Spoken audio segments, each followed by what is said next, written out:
이튿날 새벽, 연화는 보따리를 쌌다. 마을에서 가장 나이 많은 노파에게 먼저 찾아갔다. 이 고을에서 가장 오래 산 사람이었고, 90해 넘게 살면서 젊은이들이 듣도 보도 못한 이야기들을 품고 있는 사람이었다. 할머니, 도깨비가 사람을 사랑하면 사라진다는 말이 있지요. 노파가 눈을 반쯤 감고 연화를 바라보았다. 그런 말이 있지. 그러면 그 반대는 없습니까? 사라지지 않는 방법은요. 노파가 오랫동안 침묵했다. 연화도 기다렸다. 마당에 닭이 울고 바람이 한번 지나가고 그러고도 한참이 지난 뒤에 노파가 입을 열었다. 들은 적이 있다. 아주 오래전 이야기다.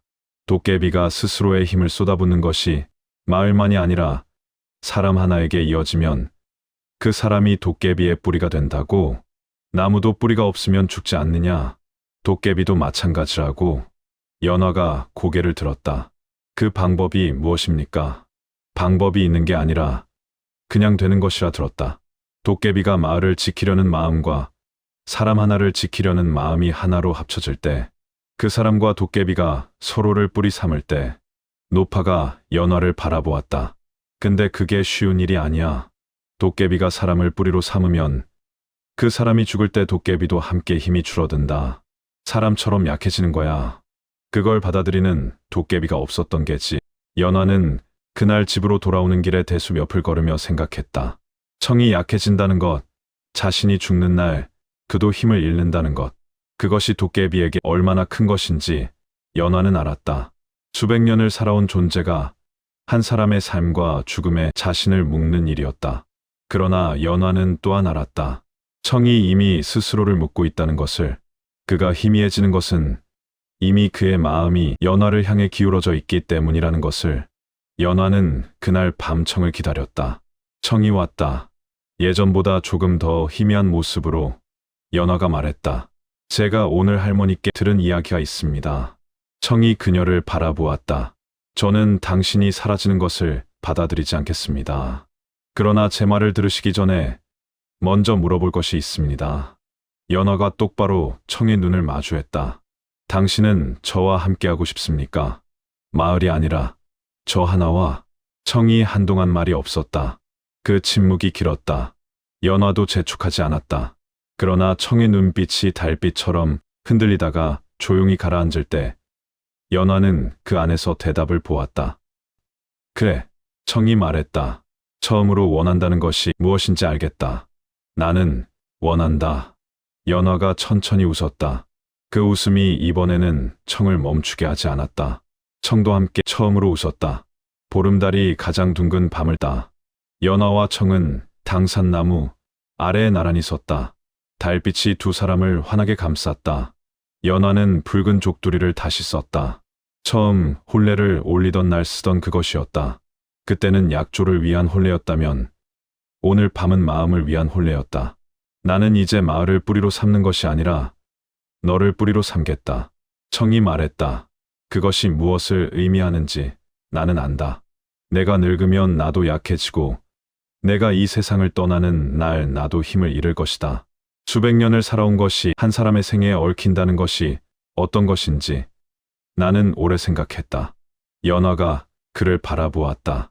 그럼에도 나는 원한다. 왜냐하면 너와 함께하지 못한 수백 년은 살아있다 할 수 없었기 때문이다. 연화의 눈에서 눈물이 흘렀다. 이번에는 닦지 않았다. 그냥 두었다. 저도 알고 있습니다. 당신이 저에게 묶이면 당신이 약해진다는 것을요. 저는 그 무게가 무겁습니다. 연화가 말을 이었다. 그러나 저는 그 무게를 달게 지겠습니다. 당신이 저를 살게 하려 힘을 썼듯이 저도 당신이 오래 살아있을 수 있도록 제 삶을 다쓰겠습니다. 그 말이 끝나는 순간 당산나무가 울렸다. 금 간 곳에서 새 가지가 돋아나기 시작했다. 처음에는 실처럼 가는 가지였으나 달빛 아래에서 보는 사이에 손가락만큼 팔뚝만큼 굵어졌다. 마른 대숲에서 대나무 새순이 올라왔다. 땅이 낮게 울렸다. 숲 전체가 한번 깊게 숨을 들이쉬는 것 같았다. 청의 형체가 달라졌다. 희미하고 투명하던 것이 달빛처럼 맑되 선명하게 그 자리에 서 있었다. 연화가 손을 내밀었다. 청이 그 손을 잡았다. 온기가 있었다. 처음 만났을 때보다 더 따뜻하고 더 단단한 온기였다. 그것은 도깨비의 손이었으나 사람의 마음을 품은 손이었다. 이제 뿌리가 둘입니다.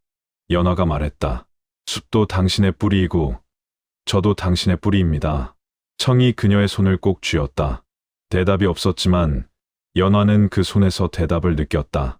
그 뒤로 두 사람은 함께 살았다. 사람들이 사는 방식과 같으면서도 다른 방식으로. 청은 낮에는 보이지 않았다.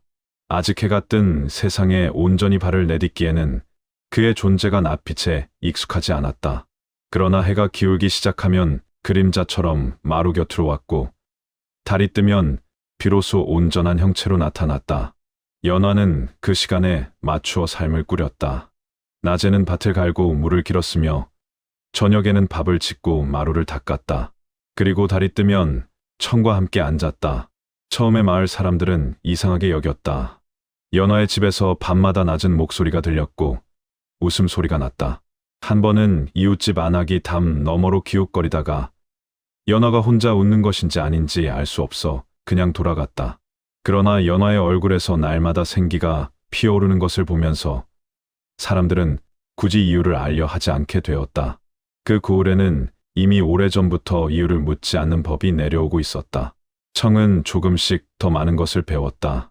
연화가 장독대에 손을 대고 오늘 김장은 언제 해야 하나 중얼거릴 때 그 옆에 서서 귀를 기울였다.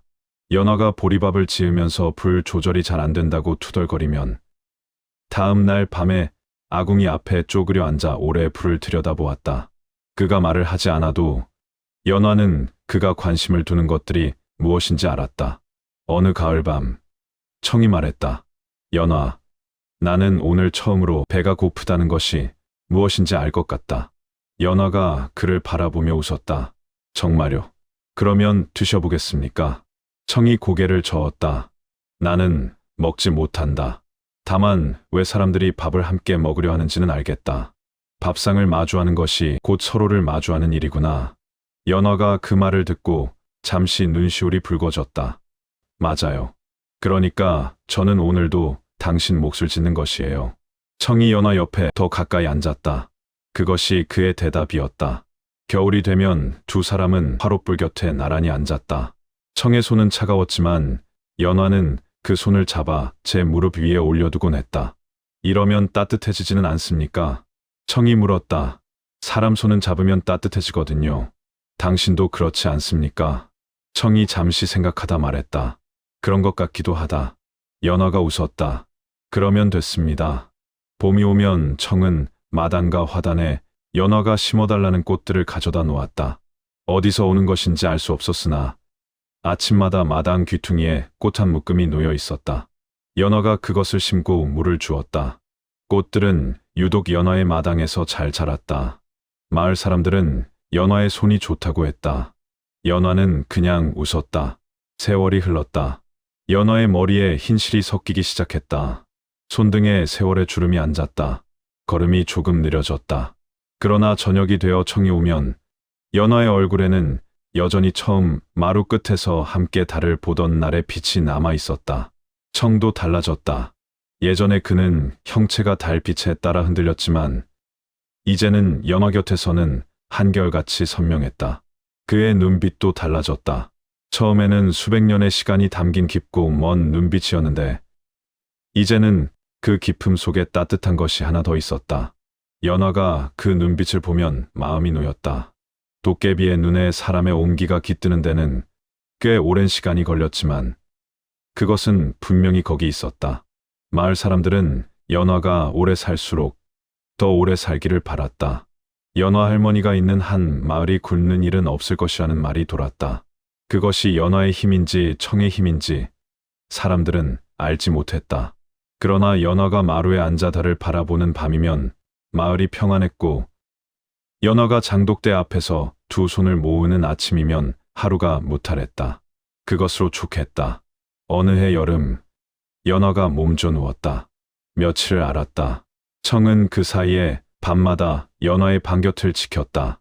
연화가 눈을 뜨면 그가 거기 있었고 눈을 감으면 그의 목소리가 낮게 들렸다. 무슨 이야기인지는 알아들을 수 없었으나 숲 이야기인 것만은 알 수 있었다.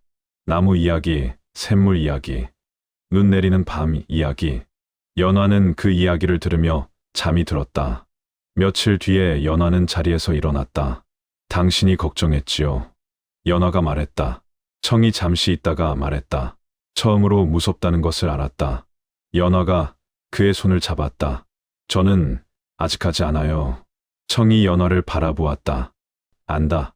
그래도 무서웠다. 그 말에 연화는 아무 말도 하지 않고 그냥 그의 손을 더 꼭 쥐었다. 청도 그녀의 손을 꼭 쥐었다. 그렇게 그들은 서로를 이 세상에 붙들었다. 연화는 청이 숲에만 머물지 않도록 붙들었고 청은 연화가 이 세상을 살아가는 동안 곁에서 함께 숨쉬었다. 한 사람은 해가 뜨는 낮에 세상을 살았고 한 사람은 달이 뜨는 밤의 세상을 지켰다. 그러나 저녁 노을이 내려앉는 그 경계의 시간이면 둘은 언제나 마루에 나란히 앉았다. 그것이 그들의 하루였고 그것이 쌓여서 그들의 삶이 되었다. 세월이 더 흘렀다. 연화의 머리가 온통 휘어졌다. 등이 굽었고 걸음이 느려졌다. 그러나 저녁이 되어 청이 오면 그녀의 얼굴에는 여전히 첫날 밤의 빛이 남아 있었다. 청은 여전히 선명했다.